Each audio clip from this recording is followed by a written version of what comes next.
everyone, and welcome to Geeks Speak Louder Than Nerds, a weekly rewatch podcast for TV shows, movies, and who knows, perhaps Infinity Stones or multiverses, or I don't know. We'll figure it out. So, my name is Mike Hilty. And I'm Nick Farrow. How you doing, Nick? I'm doing all right. I am very excited to get into a bonus episode that might not be so bonus moving forward, but it's definitely a bonus for now. And I very much like the topic we're about to talk about. Yep, very, very much so. So, we're gonna call these bonus episodes temperature checks. Well, I'm on the way, the time cold, I wanna be keeping you warm. I got the right temperature for shelter you from the storm. So temperature checks, we're going to take this opportunity because we still are going to keep up week to week with a show. But did you know that there are other shows on TV right now? What? Yeah, no, I know. No. It's just Star Trek. There's Star Trek Strange. Well, yeah, okay. There's Star Trek Strange New Worlds. There's Star Trek Discovery. You can watch old episodes of Star Trek: The Next Generation. That's what you mean, right? You couldn't have even gone to just a different streaming service or anything like that. You just had to stick there with. There are more than one streaming service? Oh boy. Okay. Yes. Believe it or not. On? So we're going to check in on some of our shows that we can't do week to week because we're focusing most of our attention on Lower Decks, which again, we're both very much enjoying Lower Decks. But we also want to check in on some of our other shows that we're watching right now. And given just the state of everything that's going on with Disney, we've decided that our first temperature check is going to be with the MCU.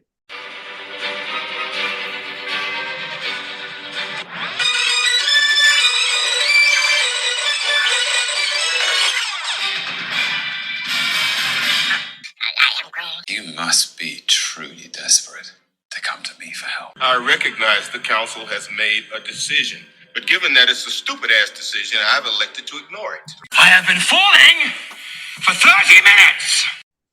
And what better way to start a temperature check about the MCU than let's talk specifically about the show that ended recently for the MCU, Secret Invasion. Marvel's Secret Invasion.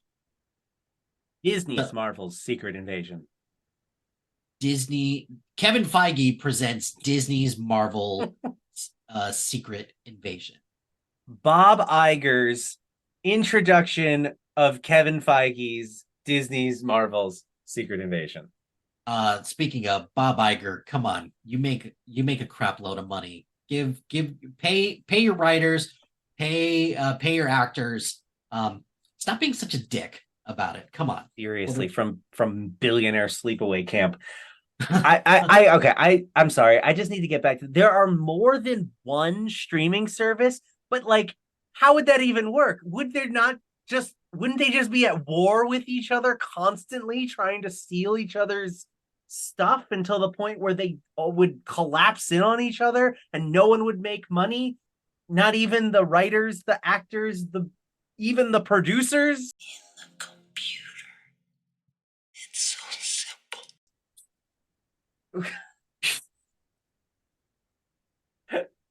Oh, my sweet, beautiful child. Anyways, pay your writers. God damn it. Well, hopefully they're paying their writers soon, but they still got to pay their actors. So, and that way their actors can promote their movies and obviously save Hollywood as we know it, because this September was just atrocious for Hollywood. So that's never great. But yeah. So let's talk briefly something else atrocious about Secret Invasion. So Nick, give me your initial thoughts on what you thought of Bob Iger's intro to Kevin Feige, Disney's Marvel's Secret Invasion. Featuring Sam Jackson. It stinks. Of course. Well, this was the one, man. This was the one I was the most looking forward to. I don't typically read a ton of the Marvel comics outside of X-Men and Spider-Man.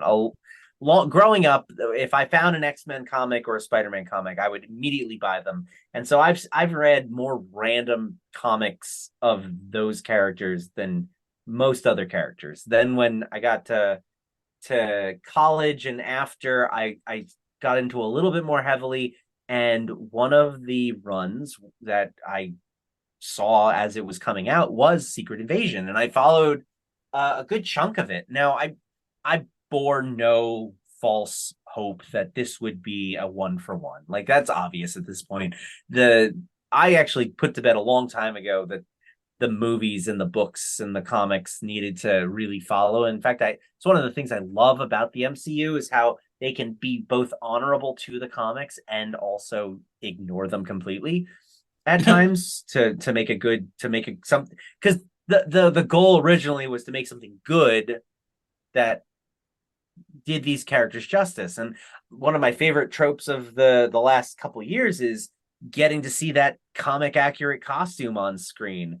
So Secret Invasion is announced, and I'm like, let's go. Let's do something with these Skrulls. The idea that characters that we have known for a while could be Skrulls. The fact that you have this spy story that's so deeply rooted in espionage. It's like everything that I love. I love spy stories. Like, they're great. Like, give me a good mystery. It's so much fun. And this show was anything but.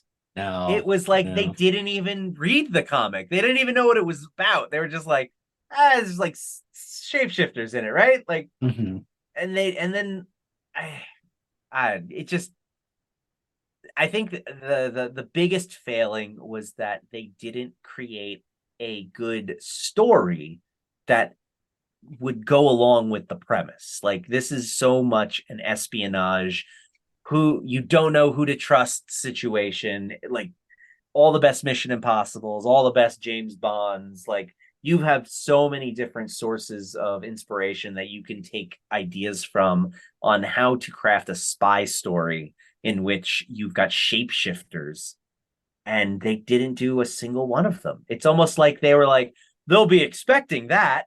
What did you think? But of course, I did this review for Sif Pop, and I struggled with this a lot because maybe about 3 episodes in, I was like, I'm done. Like, I can't do this.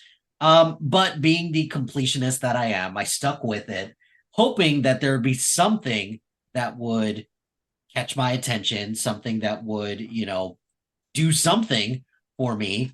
And there was only one thing that I really enjoyed about this, and that's Olivia Colman. Hello, Skrulls.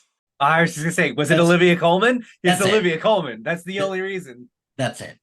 If they would have made this with Olivia Colman as the main character, I think I would have liked it a lot more. But unfortunately, I think Marvel is kind of at a point right now where they're struggling to figure out how do we want to treat all of these legacy characters who have been around for a while, or how do we incorporate these new voices, these new characters, and keep this moving forward? Marvel has turned into the Golden State Warriors in basketball. We've got that went right over my head.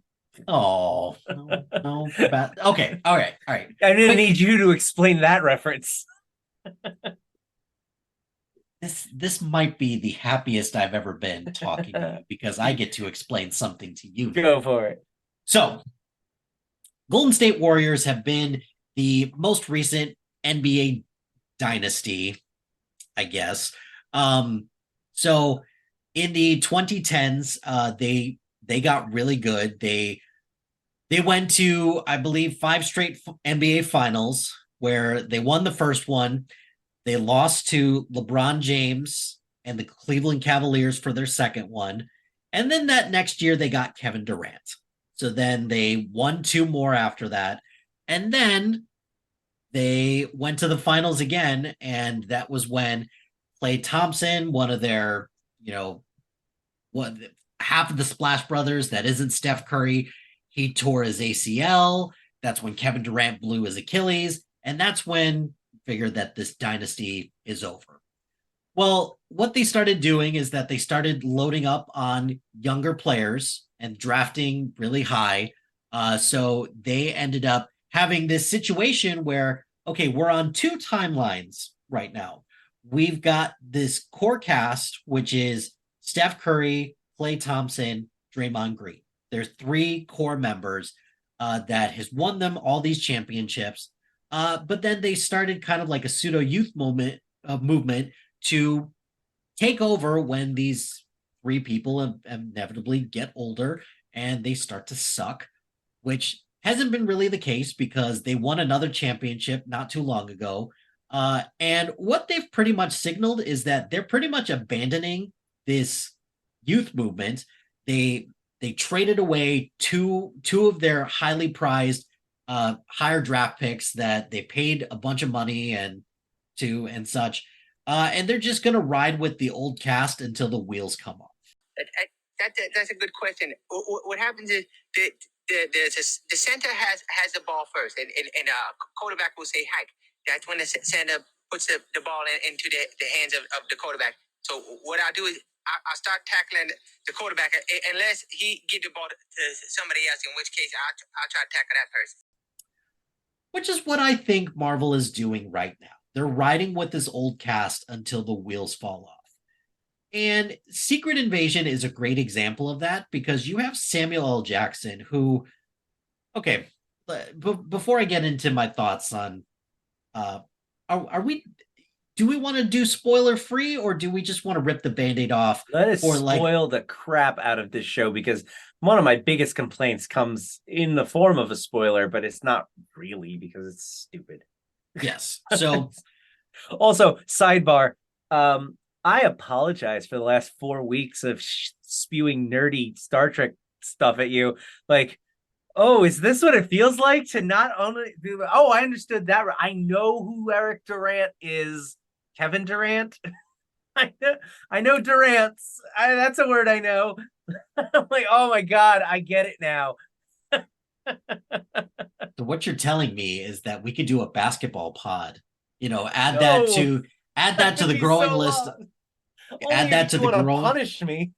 Add that to the growing list of podcasts that we're going after to the do. Bluey podcast and the Sophia the First podcast. We'll do We'll consider.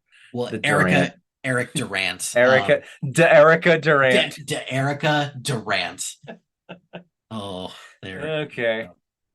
So no, and that actually made sense. So essentially, they're focusing too much on the old guard. Although I also saw another with the whole branching of the 2 player peoples. You could say the same thing about this whole multiverse and like street level thing that the MCU is doing. They're not focusing on what they should be focusing on. They're trying to go every which way. Well, they tried the street level stuff with all the Netflix, which I enjoyed. And if they would have kept that a little bit more contained, they tried their best to do that. And then Netflix went and blew up the whole deal because, Disney is selfish and they can't share, can't play nice in the sandbox or whatever. But now it's just, there's just way too much going on. And there is. Samuel L. Jackson, look, I appreciate what he's done for the MCU and just Hollywood in general, things like that. We're slowly but surely approaching Danny Glover territory with him, and he's getting too old for this shit.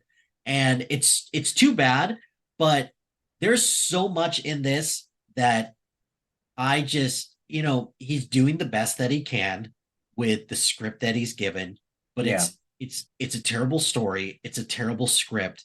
And I personally think Samuel Jackson is just over this as well. I feels like it.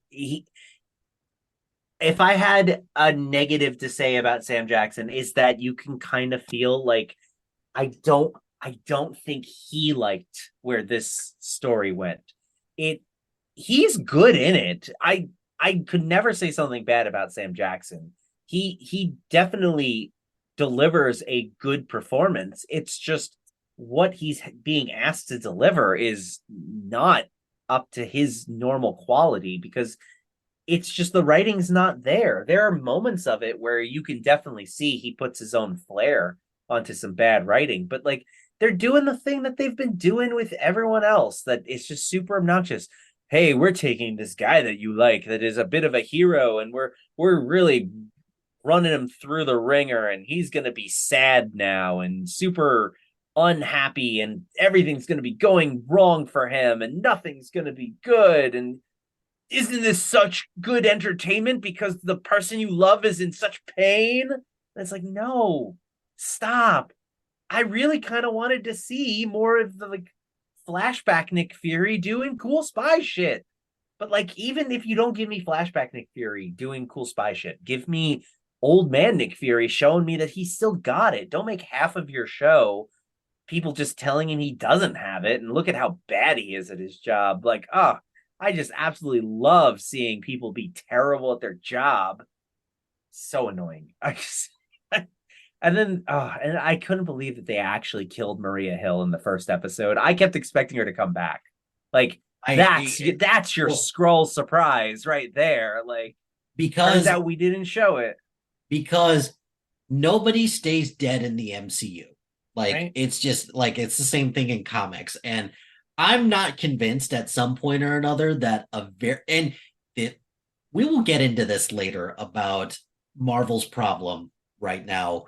You know, you could just very easily be like, oh, just a variant of Maria Hill, no big deal. Well, you're back. It's all good. Yeah, I couldn't believe that either. I'm a fan. I was a fan of Maria Hill, but don't you feel like we were getting dangerously close to having a Maria Hill miniseries, things like that? No, Because everybody, and hold on, everybody is getting a miniseries. I mean, I right guess now. that's true.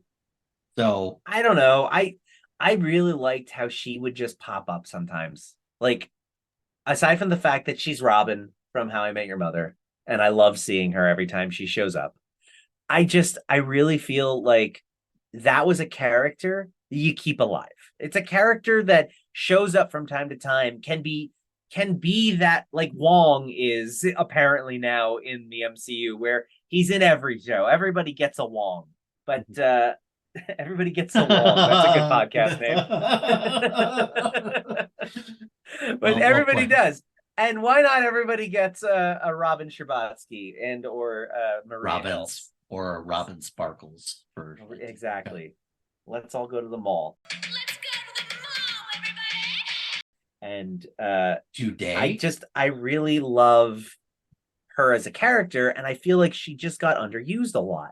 So to kill her off in a spy espionage show, of course I didn't think that she was really dead, because why would you? Why would you do it right at the shock value? It wasn't worth the shock value.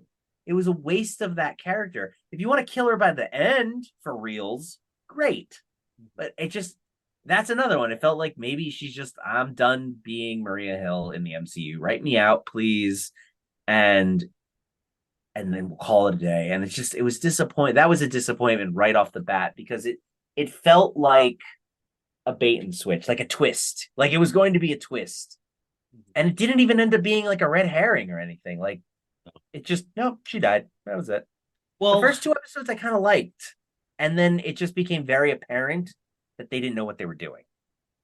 So to piggyback off of something that you said is that right off the bat, some of the people that they brought into this, I did not like how they were used. So Maria Hill is one of them. Everett Ross as well. How dare you waste Martin Freeman? Like Right. this? Like what a waste of of talent, which that is another one of the MCU's problems is again, you just wasting talent. It's getting to the point where it's like, why would anyone want to do a Marvel anything right now if you're just going to waste, sure, money and notoriety and the Mr. Chris, hope I like money. and the hope that what you do will elevate you to more opportunities and things like that. But so Maria Hill, Everett Ross, and I could not stand what they did to Rhodey. Yeah, that was the most egregious, wasn't it? Like, and I'm not even saying it's egregious in the sense that he's a Skrull. Spoiler alert, Rhodey's a Skrull. This show forgets that they're actually giving you like this big spoiler. Like they do the reveal and it's like, okay. Like, well, and that's that is probably my central problem with this show is that so the comic, you don't know who is and isn't a Skrull. yeah. And maybe about halfway through this, you know exactly who is and who isn't a Skrull. Oh, and spoiler alert, it's just that one guy. Yeah, there's no one else. There's no mystery to it. There's no, who can I trust? Which that was central to their marketing campaign. It's like, who am I going to trust? And everything like that. And they couldn't even do that right. That was perhaps the thing that I had the biggest problem with, is that you could have taken that pretty much to the very end and to quote unquote blow your load to get this big reveal that Rhodey is the Skrull that oh, okay, like that's the guy. You could have gotten a bunch of other people as cameos and then turn them all into Skrulls and then call it a day. But you just did that with Rhodey. Well, I mean, and that's what they did. They got all these people that we thought were going to be characters throughout the show, like Martin Freeman and Maria Hill. They got them for like 10 seconds. They killed them off, and then, oh, no, Martin Freeman's a Skrull, so we didn't actually kill him off. Maria Hill, not so much. Rhodey's a Skrull, and that's it. And I'm just like, all right, well, where's like anybody else here? Like, and I get it. We can't get back every single guy, or we can't get back big players for a little 6-episode TV series.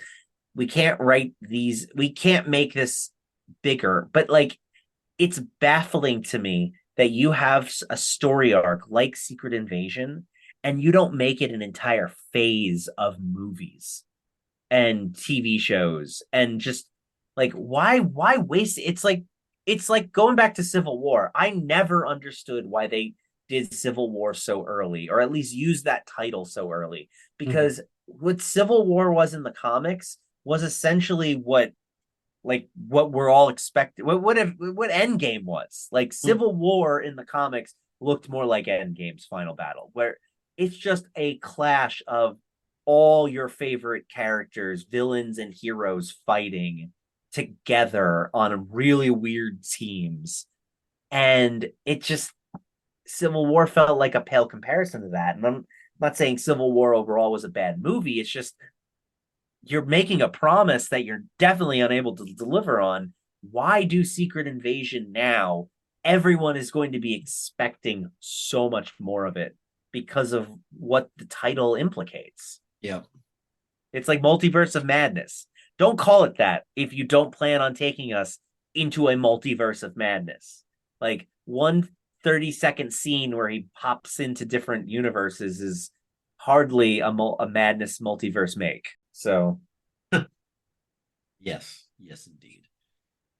So yes, the waste of characters, like, and also like a waste of talent, like the Olivia Colman, I don't think was in nearly enough of this, and she was by far the best part of this. A refreshing breath doing of 100% fresh air every second she's on screen.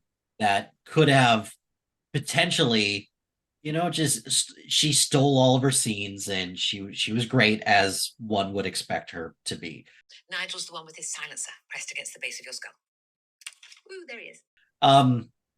Amelia Clark's character didn't care.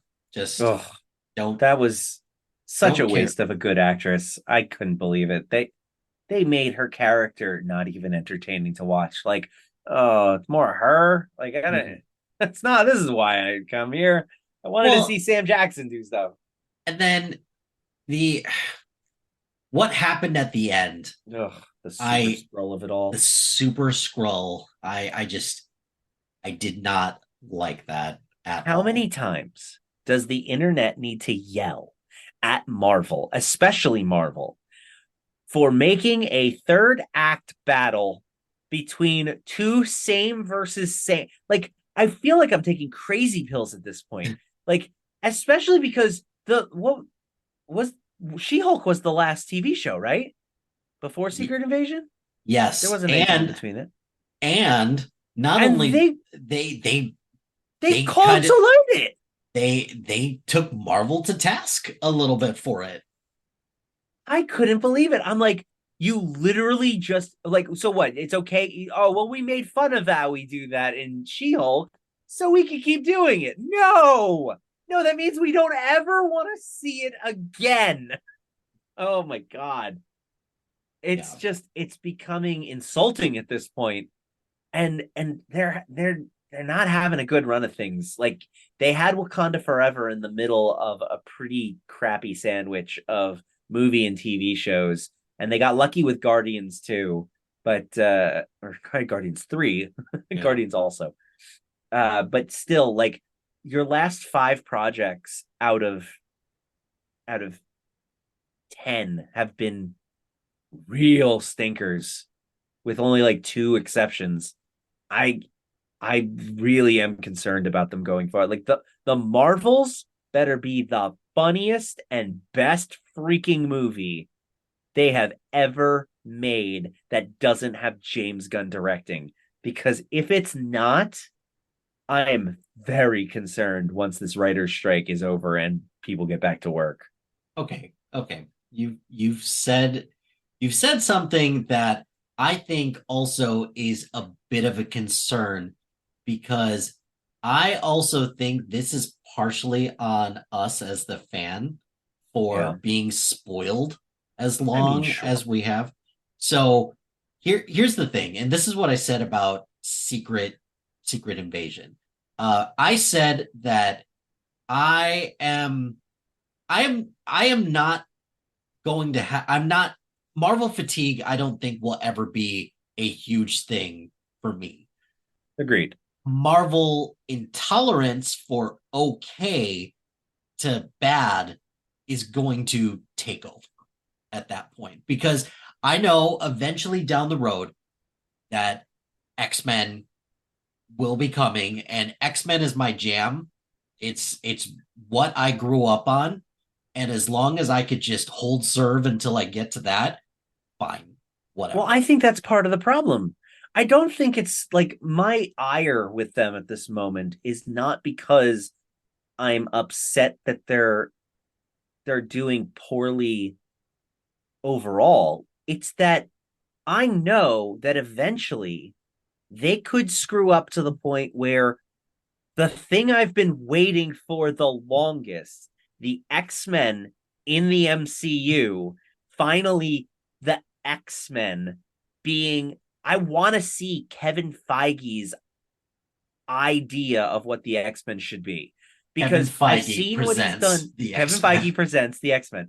I've seen what he's done with Iron Man, and I loved it. I've seen what he's done with Cap, Thor, Hulk, Spider-Man. I especially like what he did with Spider-Man. I want to see what he's going to do with the X-Men. I've got my fingers crossed for the first time ever we see the original X-Men team as they were in the comics appear on the screen, and Wolverine doesn't show up for several movies, because No. I love Hugh Jackman. I like the character Wolverine a lot. He's a great character. I understand why they put him at the forefront so often. I want to see the X-Men without him, though. Like, Yep. let's see it. And then give them a chance. But I'm afraid that they're not going to get there. That audience interest is going to wane so much that by the time we get to the X-Men, it won't even matter. Like that'll be it. It'll be done. The MCU will officially have collapsed in on itself and it'll be over. And that's my biggest fear because that's what I've been waiting for all this time. Like, come on, guys. Yeah, I could see that being a bit of a problem because I don't know. It's very clear that Marvel struck lightning in a bottle with this whole concept of the MCU because all these other things have been trying to replicate it and it just does not work. Case in point, DC just fumbled the bag so hard on the DCEU or whatever they wanted to call it, which again, DCEU, that's a stupid name for a we couldn't call it the DCU, which now they're going to call it the DCU. Right. And truth be told, I'm not really sure how interested I'm going to be in James Gunn's DCU.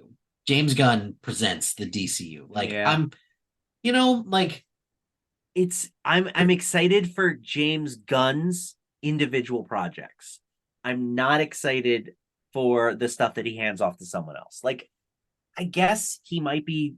I mean, I don't want to take away credit from him, but I think I'm going to play the wait and see card. But I'm excited for Superman, but everything else they've announced, I'm not so excited for because I know he's not going to be writing and directing it. And James Gunn, he's got my buy-in.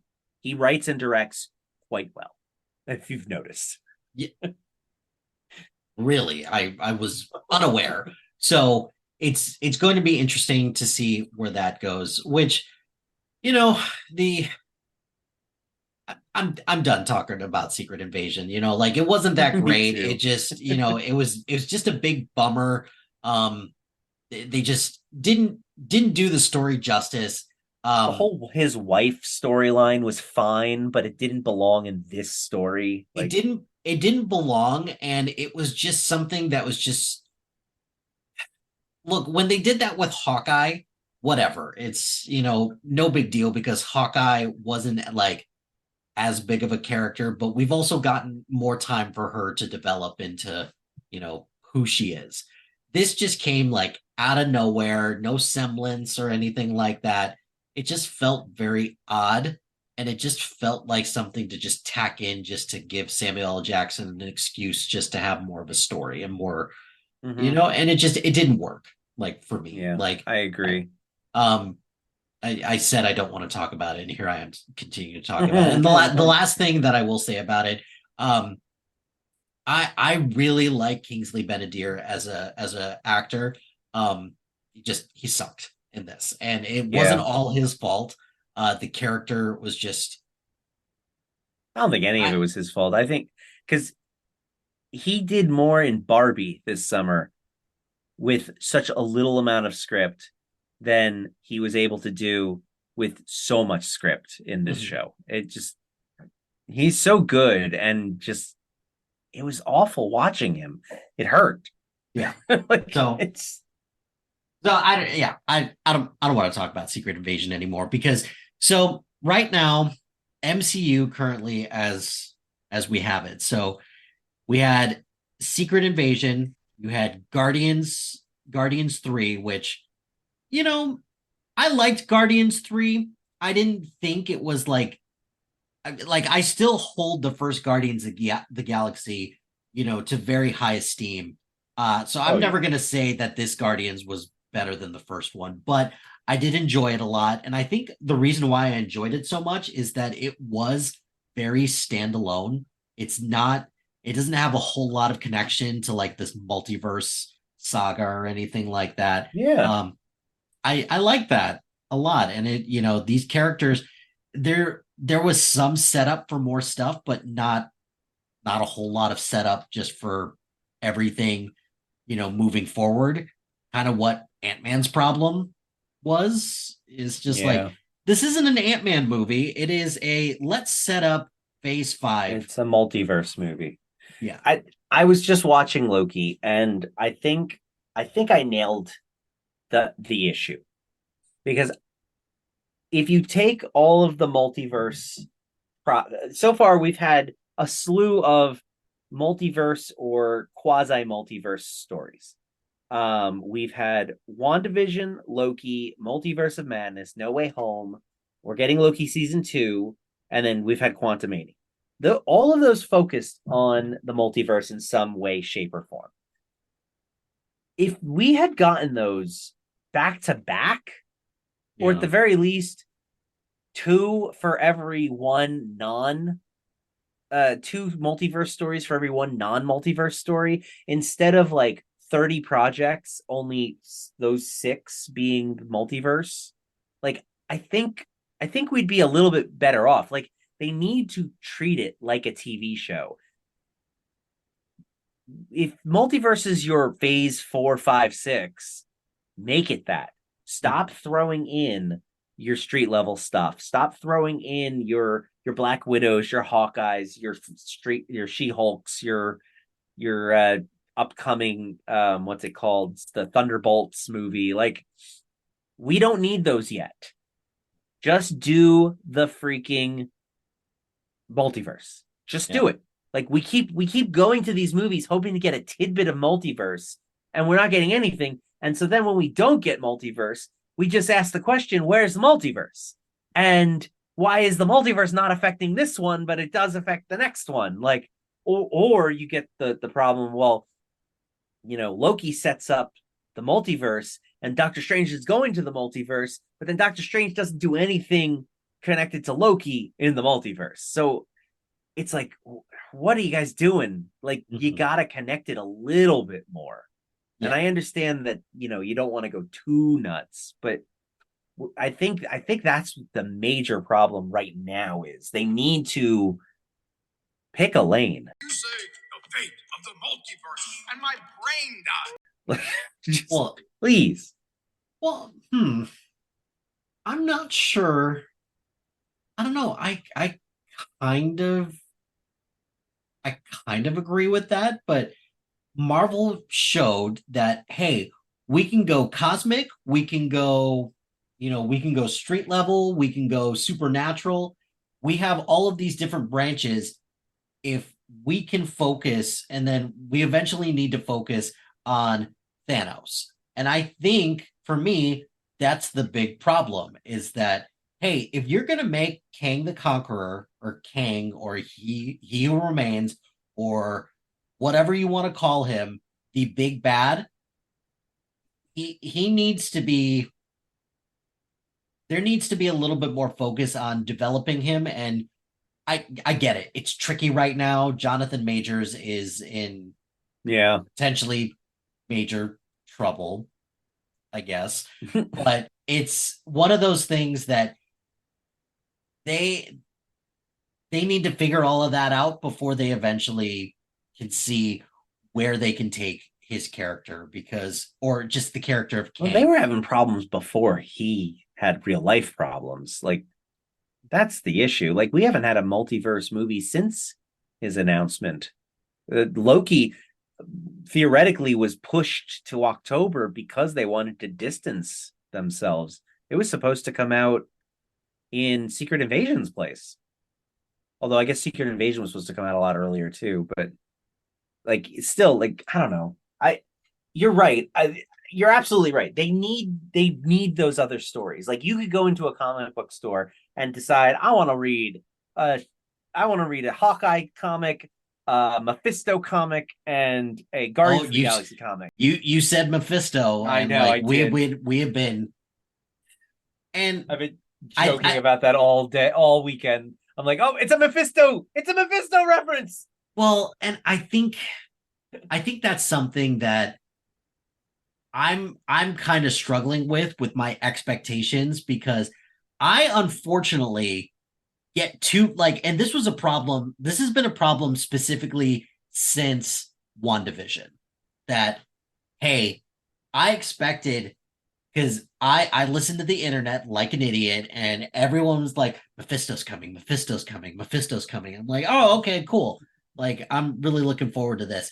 And then that awesome episode of WandaVision where they had Evan Peters come in. That was awesome. And then that turned out to be like Nothing. a big nothing.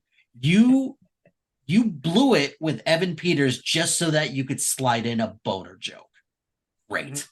Good for you. It worked.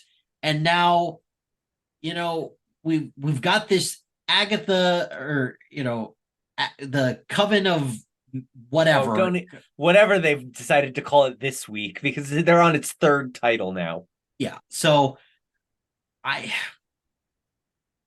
don't care about that. And you telling me right off the bat that you're hoping that the Marvels is like funny and everything like that. Like, I don't even need it to be funny. I just need it to be good. And I think the thing that, ironically enough, that I'm looking forward to the most with the Marvels is Miss Marvel. Like, I loved, well, okay, loved is a strong word. I really liked Miss Marvel a lot until they slid in that mutant reference. I didn't like that part, but Oh, really? I didn't mind it, especially mainly because they wanted to make Miss Marvel a mutant originally, and they couldn't because at the time there were like rights issues, so they made her an Inhuman, and so now they're making her a mutant because they can. And I kind of that little real life backstory, I kind of dug it, but yeah, it also got my hopes up. Like, that's what they're the best at. They're the best at getting your hopes up. Oh, that means we're gonna see more mutants soon? Are we gonna see them? When are you gonna give us the mutants? well, but then I struggle a little bit with that, because when they announced Deadpool 3, and then they had that thing where they're bringing back Hugh Jackman. Yeah. And then they had that thing where they started announcing more and more cast members from the original X-Men are going to be showing up in it. But then they had that thing that was really spoilery, and I'm not going to actually say what it is, but if you saw the spoiler of the set that they were on, then that's could possibly be a direction they're going. And there is a very famous Deadpool comic where Deadpool does something to someone, lots of someone's, and I, without spoiling it, really hope that that set piece indicates the same thing, because that would be super fun. And it's almost possible that the entire Hugh Jackman thing is a red herring, Maybe. just to give us one final. He's in the costume, and that's super cool. I don't know. I'm right there with you though. Like, that's what are they doing? What are they doing is the big question, and it's concerning.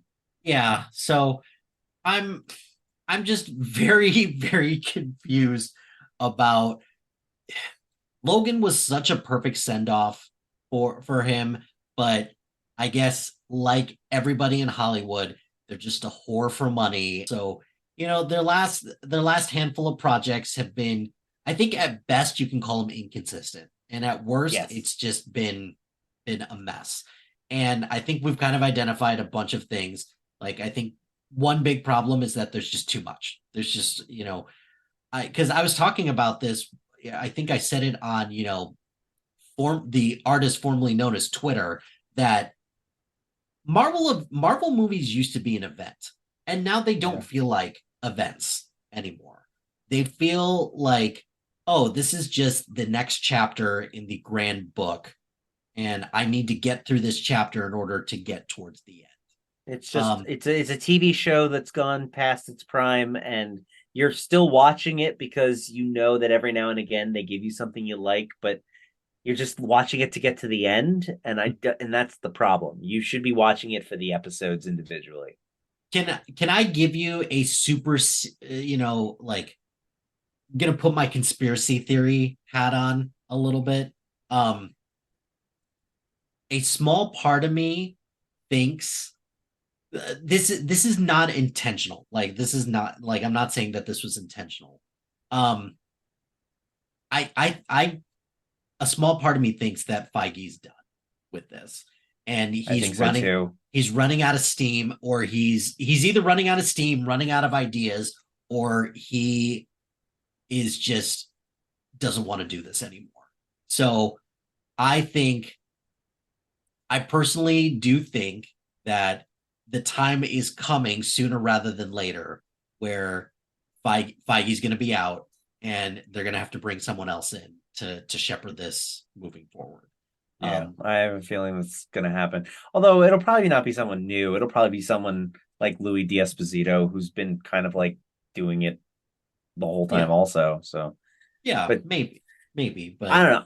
I part of me thinks it's a lot of background external forces. I like the changing in leadership at Disney did not help. COVID didn't help. Like if he's tired of this, it's because he's probably tired of all the behind the scenes nonsense. He always struck me as a creative type that liked what he was doing because he liked these characters, these stories, and he wanted to see them done the way he wanted to see them done. And I don't know. I think now it's more of he's being pulled in too many directions because everybody wants him to make a million things a year, and that's just not sustainable. But Bob Chapek, the old CEO at Disney, is the one that tried to like just blow this thing up, where it's like more is better, and what we found out from that is like no, it's not. Not so much. No, it's not. And like let me ask you this as well. Out of all of the TV shows that have come out for like on Disney Plus specifically, which one do you like the best? That's WandaVision. It's hands down WandaVision. And I venture a guess, safe bet, that would be what most people say. Because I would bet you either WandaVision or Loki is most people's favorites. Yeah. And those were like the first two. No. Well, It was first three. You forget Falcon and the Winter Soldier. I didn't forget.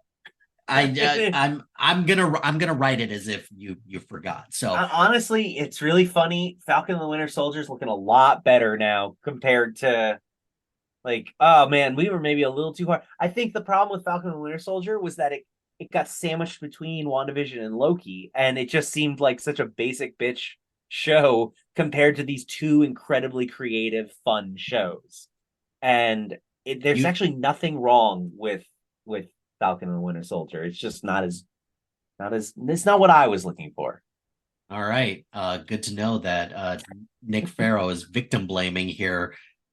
Poor Falcon and the Winter Soldier for all this. No, I agree. It's definitely climbed a little bit further up my chart. And also, I think it also kind of demonstrates kind of a big issue that these Marvel movies are kind of having lately, is that Cap was the, I guess, de facto leader.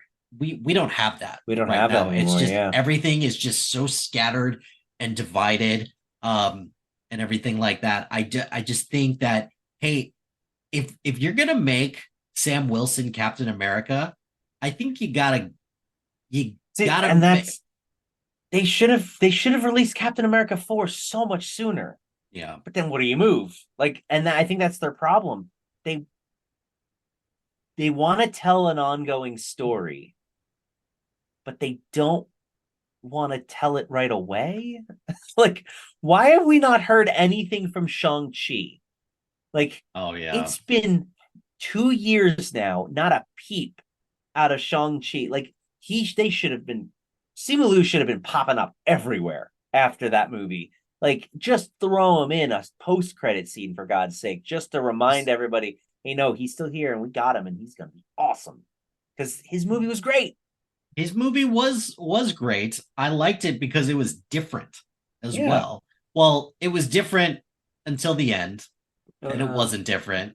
And but yeah, I would, but again, this is a big issue that's going on with Marvel right now. It's that their reluctance to prop up some of these newer stars in order to, make sure to tie up loose ends for some of these older cast members who have been here longer.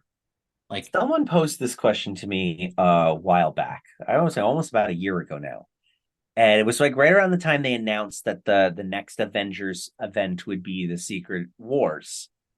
And they said, I hope that Secret Wars is the end and it resets and reboots the entire franchise.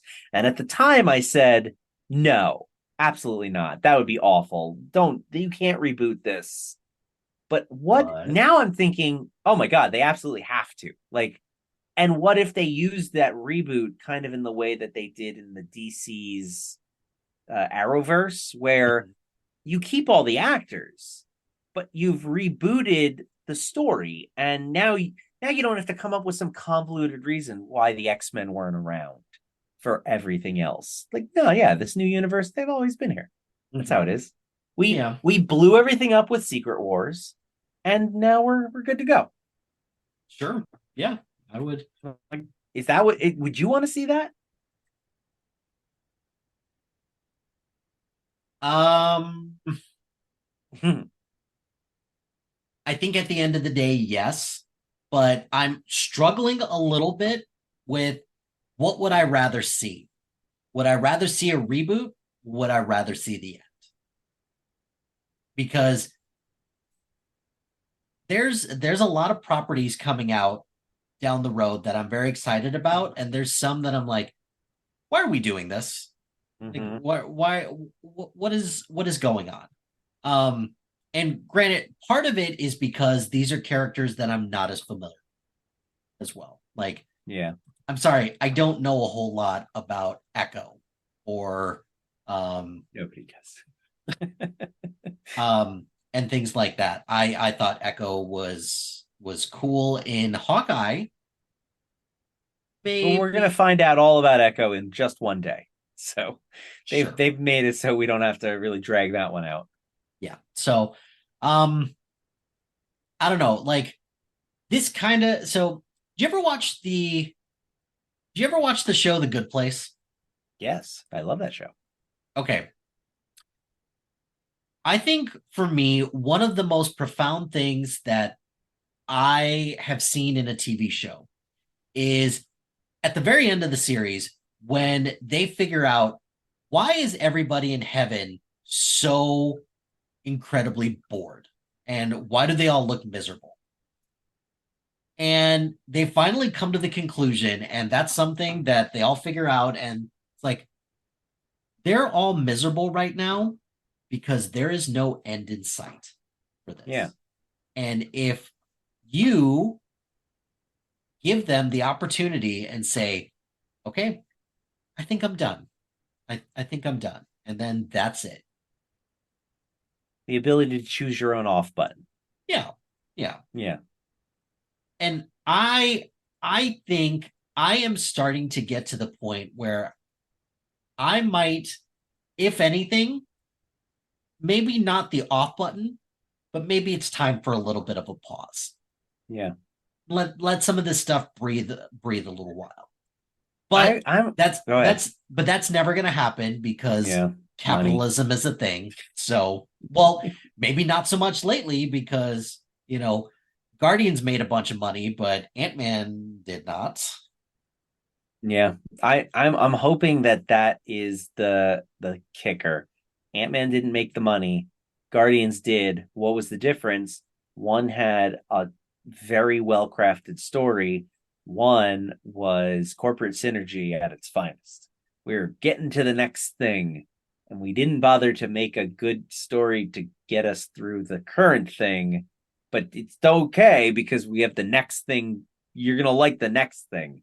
And I think that's what there really is an issue. I kind of, there's another part of me that goes, don't reboot the universe, reboot how you present the universe.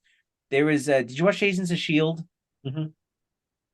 Do you remember when suddenly Agents of S.H.I.E.L.D. stopped being a week to week situation, and they did those little half seasons where half like the first half of the season it's all in the life model decoy AI world. The second half of the season it deals with was dealing with Ghost Rider and the Darkhold. Like, condense it. Give us these stories, but give it to us quick and fast, and then move on to the next thing. Don't drag it out for years down the road. Like, I get it. We made the first three phases from 2008 to God, what was it? 2018, 19, 2018 to 10 years. They did it in 10 years. Maybe we don't need it this next time. Like, maybe the next phase is a lot quicker. Do it differently. Maybe don't, or maybe lean into these special presentations. Yeah, like I was 1 hour Disney Plus shorts. Yeah, put them in the movie theater. Who cares? Like, that's how you introduce the X-Men. I'm telling you, give them each an hour-long special on Disney Plus, and then introduce the X-Men movie. Uncanny X-Men, after you've seen Rogue and Cyclops, and make them all different. Cyclops and Jean get their own movie, and it's a romantic comedy, or it's like She's All That. Like, make it so that Cyclops and Jean both are high school students who have a crush on each other, but they both are mutants and don't know that the other is a mutant. And the movie is them finding out each other's secret by the end. And so, like, it's a comedy of errors where they're constantly trying to hide the fact that they have powers from each other. So it's funny, like, something different. Disney, call my friend Nick. Just, I actually made this argument with our editor at Sip Pop, Robert, about Lord of the Rings stuff as well. Like, some can you expand like Middle Earth stuff so that you can have other genres in it and kind of do stuff like that beyond, like, hey, I think a Middle Earth horror movie would be fantastic. Oh yeah. That Or would be fun. Or can you do a romantic comedy that we get our long-awaited kiss between Samwise and Frodo? Can we? I think you can do that, but can you do a romantic comedy where it's elves just two and hobbits, dwarves? or just two hobbits, or whatever. Hobbits? Yeah. But I something that you said just kind of resonated. The whole thing with the specials, like, because I've liked all the specials. I don't like that they're taking a perfectly good special in Werewolf by Night and making it in color. This is the point, and Disney just right over their heads. The way that they are treating that is the same way that Warner Brothers is treating the success of the Barbie movie. Like, right? Yes. Barbie was successful. It was $1 billion movie, so naturally Hot Wheels is going to do the same thing. Yeah, exactly. Or God forbid, Micro Machines or whatever. But yeah, you know who I haven't seen tweeting about the Werewolf by Night in color? Michael Giacchino, the director of Werewolf by Night. Interesting that he doesn't have anything nice to say at all. Like, he's clearly not saying anything, because why would you do that? It makes no sense. So it's irritating. So suffice to say, you and I are concerned about the MCU. So our temperature check meter is very good right now. It's like a sauna in here. However, we are potentially holding out for a hero, and our hero is Loki season 2, which I'm really looking forward to Loki season 2. I'm very intrigued by the trailers. I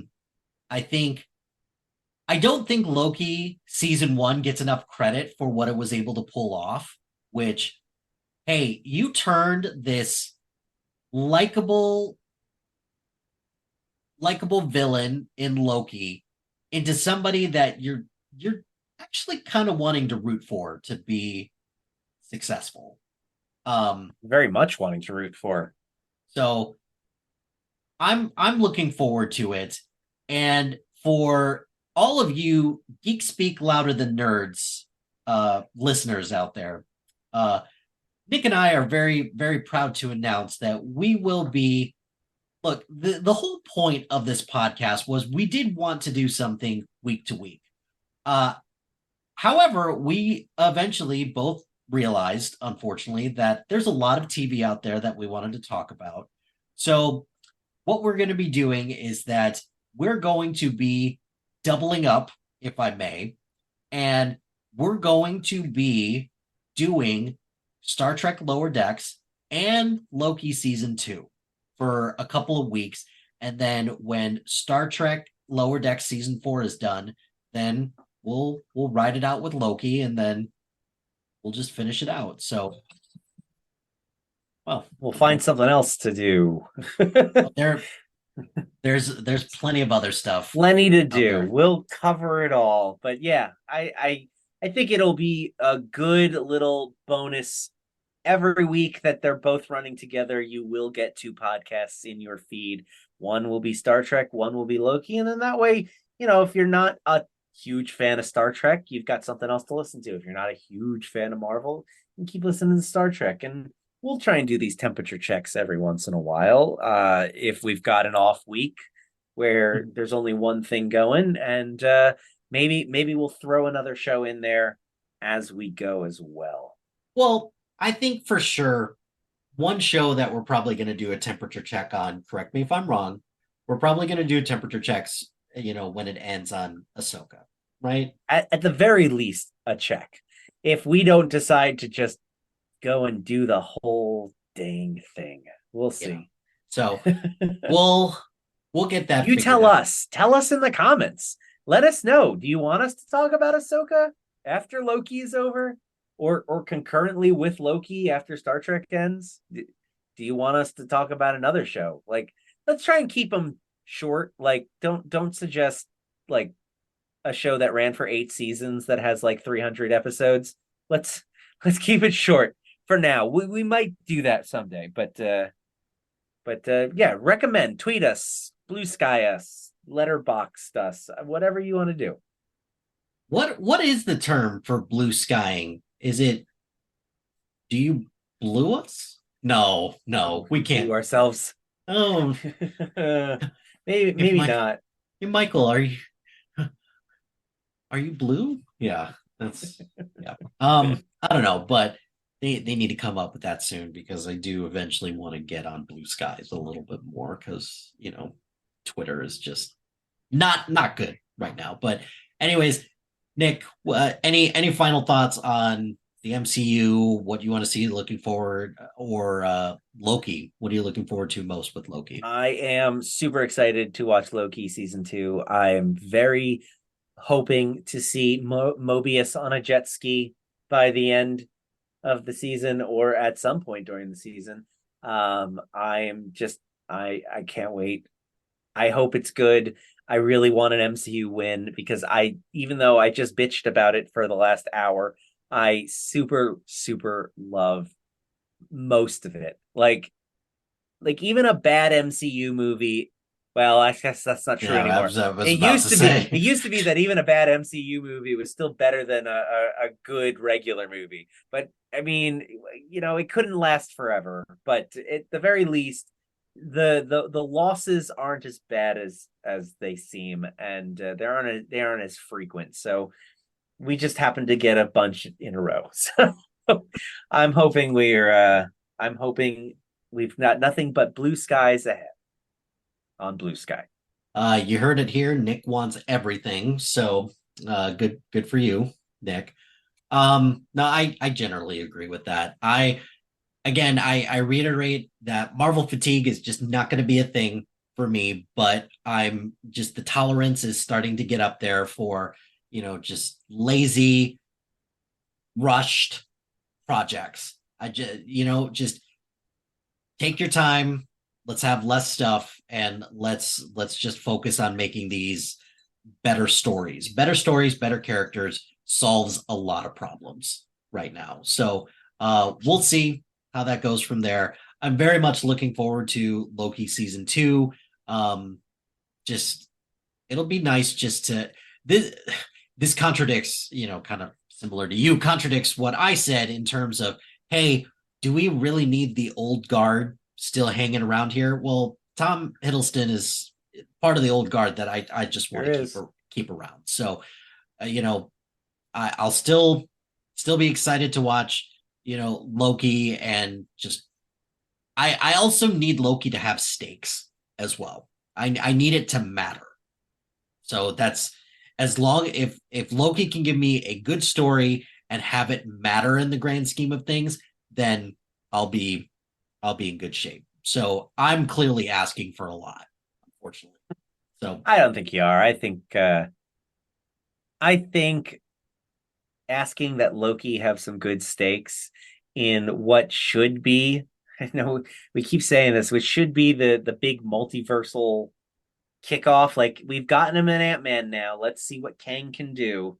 And that they had him at the forefront in the trailer, that one episode. So hopefully we'll see. And who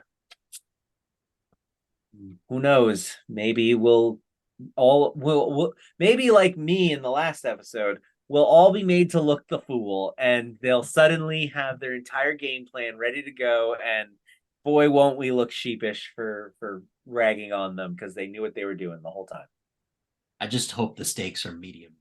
So until next time, so please like, subscribe, sign over your firstborn, rate us on 5 stars on your listening app of choice. Also, you can find us on social media. Nick, can you give the Blue Sky, super long Blue Sky address for us? I sure can. That would be geeksspeaklouder.bsky.social. And you could also email us at on Gmail at geekspeaklouder@gmail.com. So yeah, if you want us to, got an idea for a show that we should cover or anything like that, can't promise that we can do it all, but maybe one day we will. Who knows? So Nick, thanks for, sharing in this conversation with me, and we'll go from there. So that's gonna do it for this temperature check. So you could find me on let's see, Blue Sky, Instagram, Threads, I guess, and serialized at ML Hilty 2452. And you can find me on Blue Sky, Twitter, and Letterboxd at Jagged2319. Until next time, I'm Nick Farrow. I'm Mike Hilty. Thanks for tuning in to Geeks Speak Louder, the Nerds Catchphrase. Bye, everybody.